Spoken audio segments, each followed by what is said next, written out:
Shalom, selamat pagi Bapak Ibu yang terkasih. Satu anugerah yang luar biasa ketika pagi hari ini kita bisa berkumpul di ruangan Zoom ini untuk kita berdoa. Sebelum kita berdoa, kita akan dasari doa pagi hari ini. Kita akan belajar firman Tuhan dari 1 Tesalonika 5 ayat yang ke-18. Yang judulnya adalah mengucap syukur dalam segala hal. Dalam 1 Tesalonika 5 ayat 18 dikatakan bahwa mengucap syukurlah dalam segala hal, sebab itulah yang dikehendaki Allah di dalam Kristus Yesus bagi kamu. Bapak Ibu yang dikasihi Tuhan, surat 1 Tesalonika ditulis oleh Rasul Paulus kepada jemaat di Tesalonika, sebuah kota di Makedonia yang sekarang ini adalah Yunani. Jemaat ini menghadapi tantangan besar, termasuk penganiayaan, karena iman percayanya mereka kepada Kristus.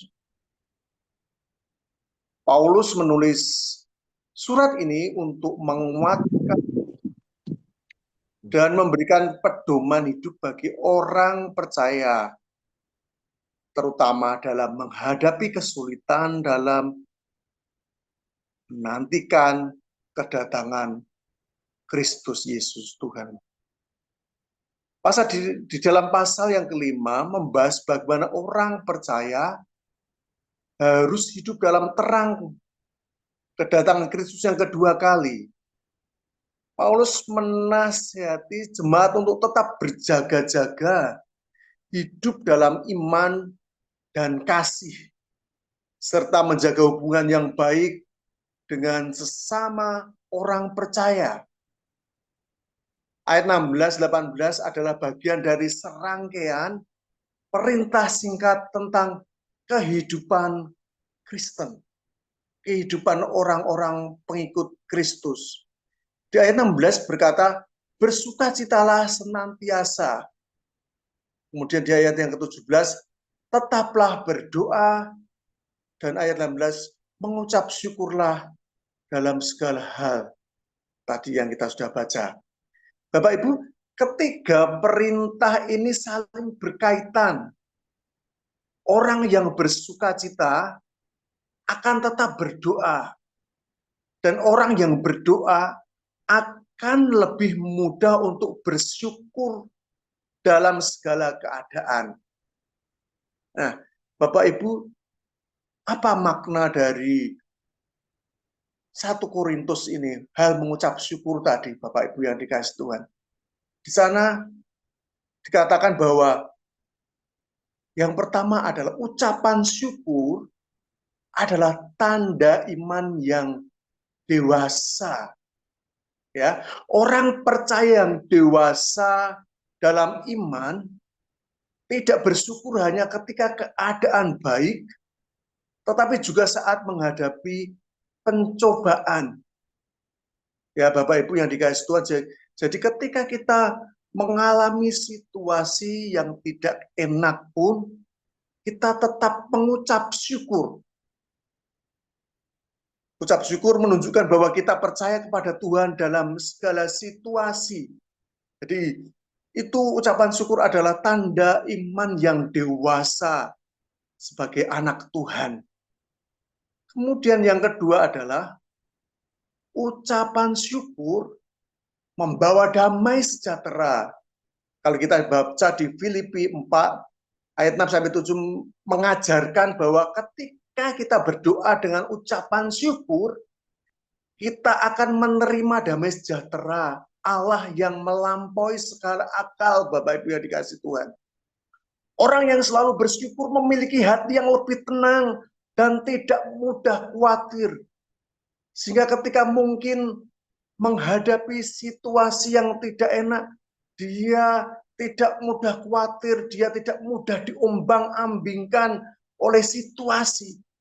Tetapi dia pandangannya terus kepada Tuhan, dia terus melihat bahwa ketika ada situasi yang tidak baik, bahwa Tuhan juga ada maksud Tuhan yang luar biasa di balik itu semua. Orang yang selalu bersyukur memiliki hati yang lebih tenang dan tidak khawatir.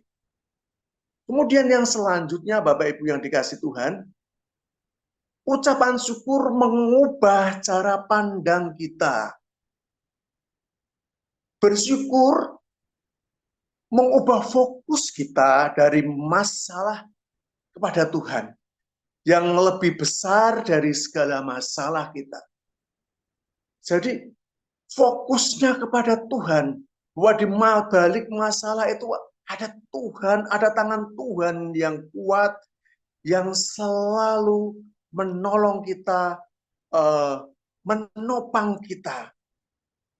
Kalau kita belajar melihat contoh Paulus dan Silas, ketika dia dimasukkan ke dalam penjara, di situ dia tetap menyanyikan pujian kepada Tuhan di dalam penjara. Kalau kita baca di dalam Kisah Para Rasul.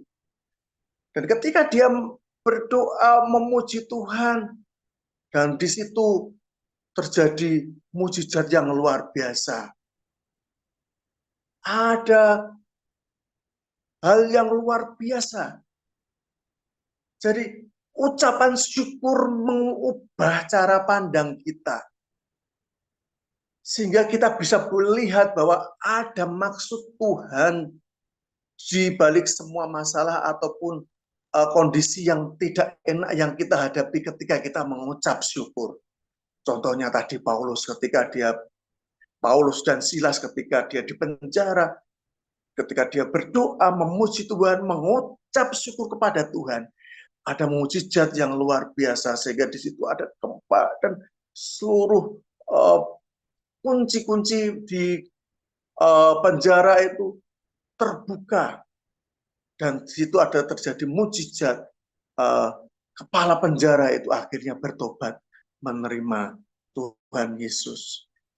Kemudian yang selanjutnya adalah ucapan syukur adalah menarik berkat Tuhan.